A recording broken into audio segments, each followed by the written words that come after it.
Samantala sa karagdagan pa nating mga balita, pag-uulat mula naman sa himpilan ng DWALFM, Radyo Totoo, CMN, Batangas.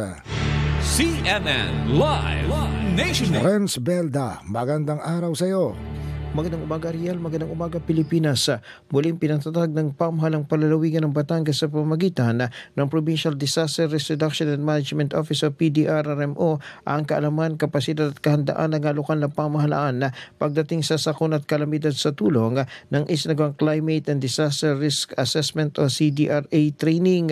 Ang nasabing pagsasanay isinagawa ng 2 beses kung saan ang unang batch ay nilahawkan ng mga lokal na pamahalaan ng iba Lian, Lemery at Nasug Buhaba. Ikalawang batch ay mula sa Batangas City, Lipa City at Bayan ng San Jose.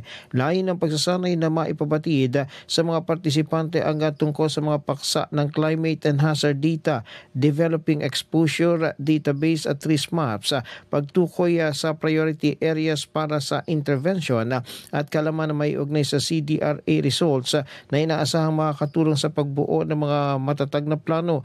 Ang naturang aktibidad ay ginanap noong ika-4 hanggang ika-7 para sa unang batch at ika-25 hanggang ika-28 ng Nobyembre taong 2025 para sa ikalawang batch.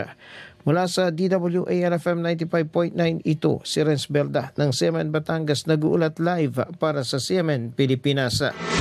CNN Live Nationwide. Maraming salamat Renz Belda mula po sa himpilan ng DWALFM, Radyo Totoo, CMN, Batangas.